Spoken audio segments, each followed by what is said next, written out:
Hukumar alhazai ta ƙasa, Allah ya taya muku bisa yadda kuke yi wa alhazai hidima. Hukumar alhazai ta ƙasa, Allah ya taya muku bisa yadda kuke yi wa alhazai hidima. Tabaraka zul'ula dukkanin rahama daga gunka ne ta fito. Hukumar alhazai ta ƙasa, Ka yi mana agaji da dubin hikima ga abin da zan ambato. kuna yi wa alhazai hidima. Bayani zan yi kan alhazai da hukumomin suna Yi wa alhazai hidima. Bayani zan yi kan alhazai da hukumomin suna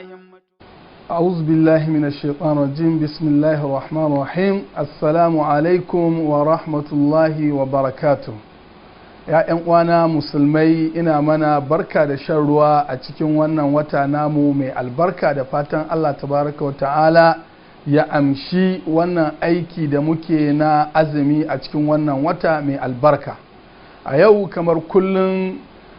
muna so mu yi magana dangane da muhimmancin tsari a cikin addinin musulunci musamman a yayin da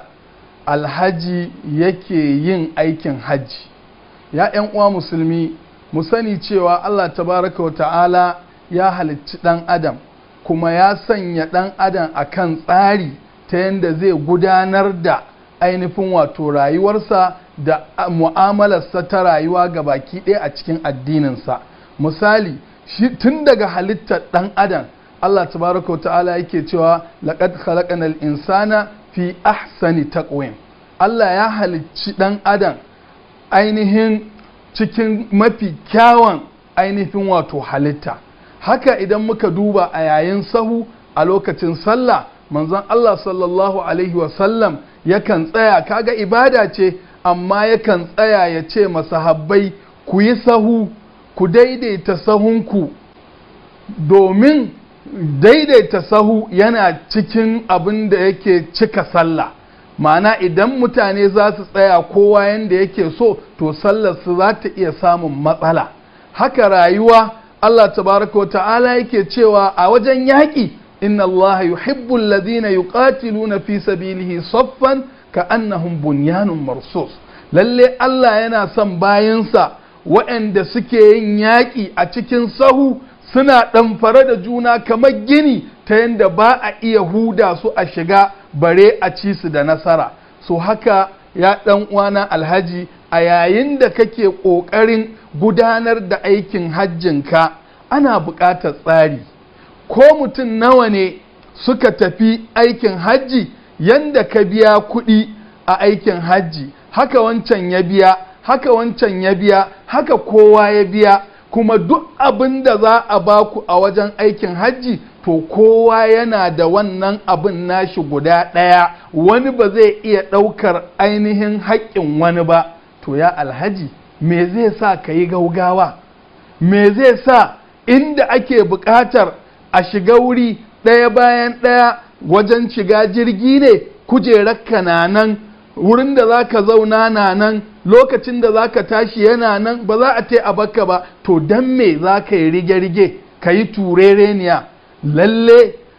bin tsari da haƙuri a yayin aikin hajji yana taimakawa kaga an yi cikin lokaci kaɗan an yi aiki mai yawa yanzu misali a ɗaki ne guda ɗaya a ce mutum 100 za su ruga zuwa ƙofa domin kowa ya fita a wannan lokaci guda za a samu fita ba za a samu fita ba a nan za ka samu wani ya ji rauni wani za a danna wani zai cutar da wani to amma idan sun kai mutum 1000 a ce kai na harko tashi ka fita wannan ma tashi ka fita haka a cikin lokaci ƙanƙani za ka ga cewa kowa ya fita daga ɗakin nan ba tare da ainihin an ji ma wani rauni ba lalle tsari a cikin aikin hajji yana ƙara ma abin albarka tsari a cikin aikin hajji yana ƙara ƙauna a tsakanin mutane don mi a matsayinka na alhaji za ka je abinci an kawo na mutum 1000 ku 500 ne